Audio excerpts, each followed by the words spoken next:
LVE dikedepankan. Kak Bopo. Kak Bopo. Kak Bopo. Itu sama saja yang menjadi bukti kepemilikan atas sebuah perusahaan. Investor yang memiliki Manfaat. Halo guys, selamat datang di podcast Pamotu Pasar Modal Kelompok 7. Jadi di sini kita akan menjelaskan tentang pengertian sejarah dan berbagai materi di sejarah pasar modal. Jadi di sini itu kita akan share ke kalian materi dan sambil belajar untuk kalian. Kami dari SMK Negeri 12 Malang. Sebelum mulai kita akan perkenalan terlebih dahulu dari sebelah sana. Saya Laila. Saya lagi bersama dengan saya Nindya Rina Renani. Saya Diva Olivia Sabila. Saya Irma Ayuningsari. Saya Renata Kuslia Magalia. Jadi di sini kita akan satu-satu menjelaskan tentang pengertian, sejarah, jenis-jenis, instrumen sama manfaat pasar modal. Jadi di sini kita juga membagi per babnya, yaitu pengertian akan dijelaskan oleh Irma, sejarah oleh saya, jenis-jenis oleh Renata, dan instrumen oleh Kela, serta manfaat akan dijelaskan oleh Diva yang terakhir. Nah, kita langsung aja kita dengarkan apa sih penjelasan juga tentang apa sih pengertian tentang pasar modal oleh Irma. Yang pertama, pasar modal adalah kegiatan dalam melakukan transaksi jual beli surat berharga atau efek antara investor dan perusahaan emiten serta pelaku pasar modal lainnya. Sementara tempat yang dijadikan sebagai pasar modal adalah Bursa Efek Indonesia atau BEI. Nah, sekarang kita akan menjelaskan tentang sejarah pasar modal. Nah, untuk sejarah pasar modalnya sendiri itu pasar modal sudah berdiri pada abad ke-12 di Perancis, yang kemudian berkembang ke negara-negara lain termasuk Indonesia. Secara histori, pasar modal ini juga sudah ada lama, tepatnya pada era kolonial Hindia Belanda. Nah, kemudian pada tanggal 14 Desember 1912, pemerintah Hindia Belanda ini mendirikan pasar modal di Batavia yang sekarang menjadi Jakarta yang bernama Bursa Efek. Perkembangan pasar modal di Batavia ini sangat berkembang pesat, teman-teman. Oleh sebab itu, Bursa Efek resmi didirikan pada tanggal 11 Januari di kota Surabaya dan 1 Agustus 1925 di Semarang. Nah, sebenarnya tujuan Belanda pada saat itu mendirikan pasar modal itu untuk kepentingan pemerintah kolonial Hindia atau VOC. Nah, itu kayak ongsi dagang Hindia Belanda gitu loh, teman-teman. Nah, tetapi ini kalau itu terjadi perang dunia yang kedua, itu sehingga pasar modal itu kayak mengalami hambatan, kayak perkembangannya itu mengalami hambatan seperti itu. Bahkan sepanjang periode 1956 sampai 1977 itu kegiatan pasar modal ini sempat terhenti. Barulah pada tanggal 10 Agustus 1977 ini pemerintah Indonesia kembali mengaktifkan pasar modal, sehingga setiap tanggal 10 Agustus ini kita memperingati ya seperti HUT Pasar Modal Indonesia. Kala itu pasar modal didirikan kembali oleh Presiden Soeharto, teman-teman.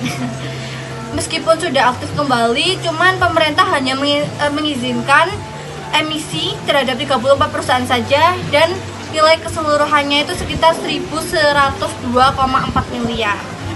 Salah satu faktor penyebabnya itu kurang minatnya masyarakat, teman-teman, karena memang berinvestasi kala itu hanya karena pengeluaran pajak itu yang tidak menguntungkan. Jadi kayak sia-sia kayak gitu. Nah, menyadari kondisi seperti ini, pemerintah Hindia Belanda itu mengeluarkan berbagai paket deregulasi antara tahun 1987 sampai 1988 yang isinya adalah pemerintahan menghapus batas fluktuasi sebesar 4% saham per hari pada paket deregulasi.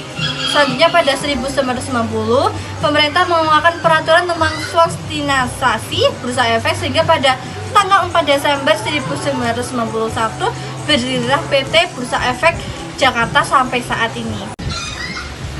Ya, selanjutnya yaitu ada jenis-jenis pasar modal. Yang pertama dibagi. Yang selanjutnya yaitu ada jenis-jenis pasar modal.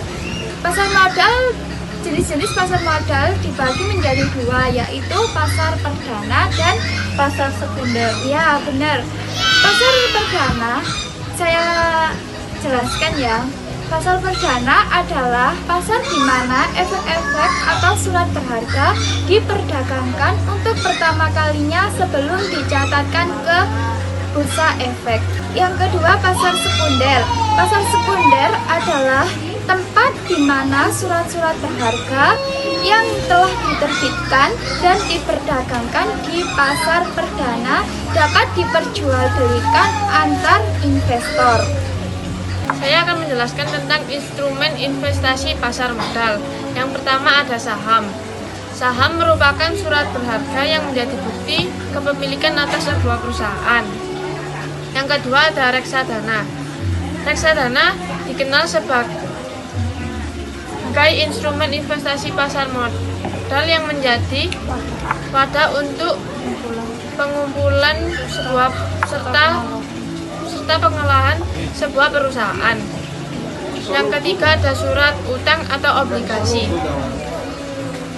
Kami juga mendapatkan surat berharga berupa obligasi di sebuah perusahaan. Yang ketiga ada surat utang atau obligasi.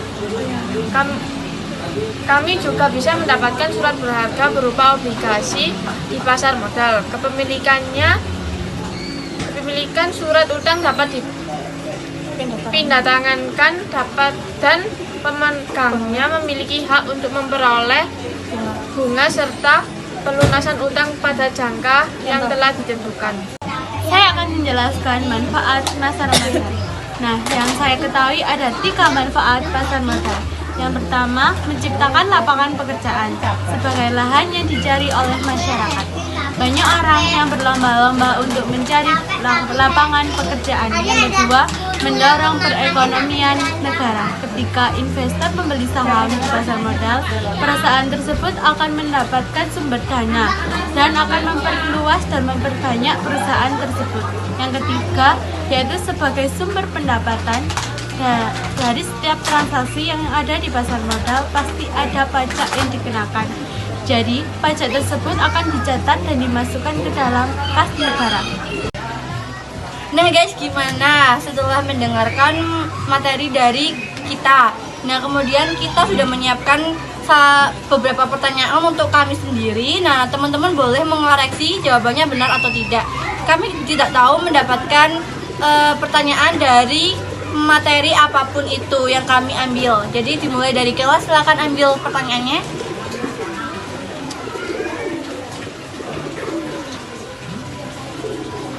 Nah, kita sudah mendapatkan satu pertanyaan. Nanti ini dibacakan dan dibacakan lagi jawabannya. Dimulai dari kelas. Yang pertama adalah pasar modal tempat bertemunya. Saya akan menjawab pertanyaannya. Jawabannya adalah penjual dan pembeli surat berharga jangka panjang. Yang kedua, di mana pasar modal pertama kali muncul? Di Amsterdam, Belanda. Nah, untuk yang ketiga ada soal risiko utama yang terkait dengan investasi di pasar modal adalah risiko inflasi. Nah, yang keempat, apa manfaat pasar modal bagi pemerintah? Yaitu untuk mendapatkan pendapatan melalui pajak.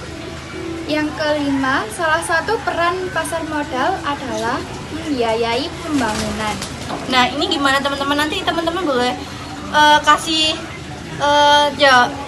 pernyataan benar atau tidak ya. Nah, sekian itu saja yang bisa kami sampaikan dan semoga bermanfaat juga buat teman-teman di SMK ataupun penonton lainnya. Sekian dari kami, dari podcast Pamotu, kami pamit undur diri. Sampai jumpa.